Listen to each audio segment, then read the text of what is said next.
Jacinda Ardern is the first New Zealand leader to be invited to attend a NATO Leaders Summit. It comes as the military alliance between the US and European nation launches a new focus, China's growing influence in the Pacific. Zane Small reports.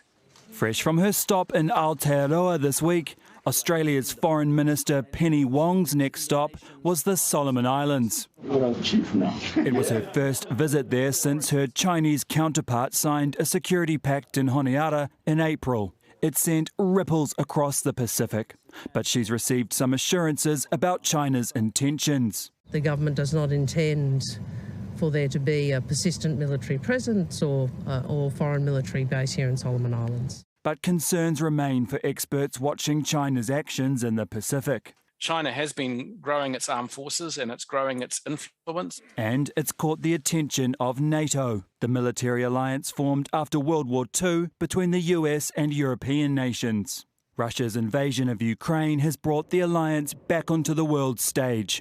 And now with China's expansion, it's also setting its sights on our backyard. A new NATO strategic concept setting out our position on Russia, on emerging challenges, and for the first time on China. New Zealand, Australia, Japan and South Korea have been invited to the NATO Leaders Summit in Spain later this month as partner countries in the Pacific. The Prime Minister wouldn't confirm her attendance, but she is planning a visit to Europe. I'll have further details to share in the coming days. New Zealand's allegiances were a key topic of Defence Minister Penny Henare's talks with China this week. Is there increasing anxiety in China and by China about our position being drawn towards the US and Australia?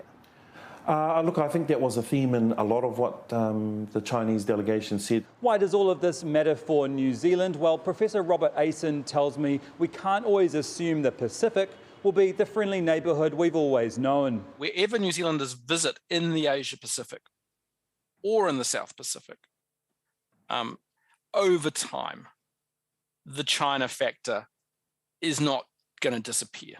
Superpowers battling for influence, reminiscent of the reason NATO was established in the first place. Zane Small, Newshub.